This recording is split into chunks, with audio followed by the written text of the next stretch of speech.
Hello there, fellow Whovians. So, welcome to another classic Doctor Who review. Before I begin, I just wanted to mention that last week I forgot to mention this whether or not I recommend the Crusade, the episode of the Crusade, or was the Crusades? It was the Crusade. I forgot to mention whether or not I recommend the Crusade, um, for um, for non I mean for new Who fans, and I do, but only if you're a fan of the pure historicals.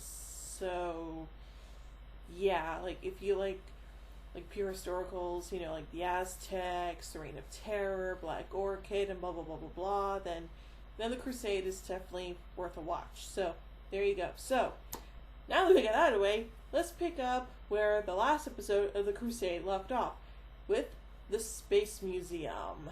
Ooh, should be interesting, huh? Let's find out, shall we? The TARDIS arrives near a vast space museum on the planet Zeros, but has jumped a time track. The Doctor, Ian Chesterton, Barbara Wright, and Vicky have a series of bizarre experiences as they venture outside and into the museum, not least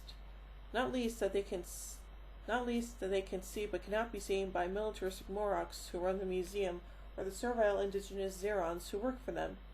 The museum contains fascinating exhibits, including a Dalek shell, but the most worrying is the four travelers themselves, encased and on display. But quite soon afterward, the time track slips back, and though the exhibits of the TARDIS and the four travelers vanish, they still find themselves inside the museum. Dun dun dun. The head of the Morlocks, Lobos, is a bored and desperate museum administrator and colony governor who reflects sadly that the glories of the Morlock Empire are past. Like Rome, the Empire became decadent and then declined.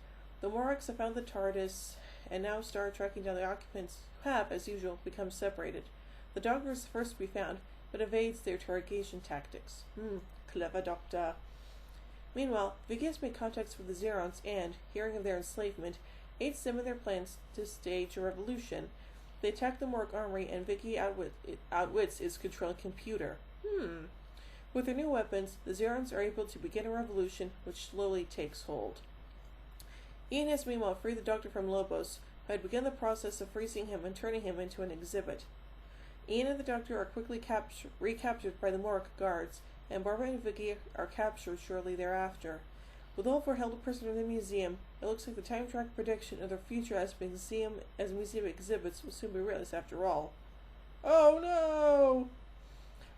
Help comes from the Zeron revolutionaries, who kill Lobos and the other Morg captors. The Zerons then go about destroying the hated museum as the TARDIS crew slips away. They take with them a time-space visualizer as a souvenir. On the planet Skara, their departure is noted by the Daleks. Dun dun dun! Wow.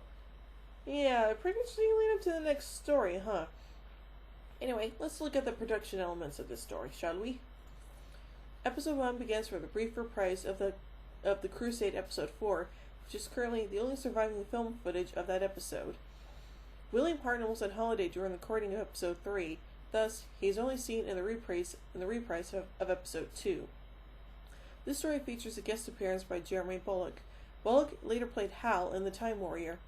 Eivor Salder later played Odysseus in The Mythmakers, and Sergeant Markham in Black Orchid. Peter Craze is the younger brother of Michael Craze, who played companion Ben Jackson from 1966 to 1967. Peter later played DuPont in The War Games, and Costa in Nightmare of Eden. So, very interesting story, huh? Not to mention it has a really amusing bit where the Doctor hides in a Dalek casing. How about you guys? But that is pretty damn awesome if you ask me.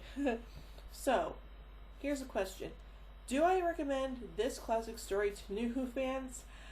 Not really, unless, well, you like episodes of Doctor Who that contain some funny moments, and this episode does have one.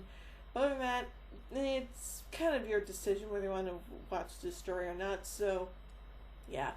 So, with that being said, I give Doctor Who, The Space Museum, 3 sonic screwdrivers out of 5.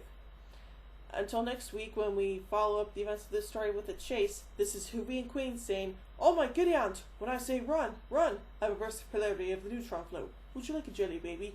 Fantastic! Allons-y! Geronimo! Bow ties are cool, vests are cool, and Stetsons are cool.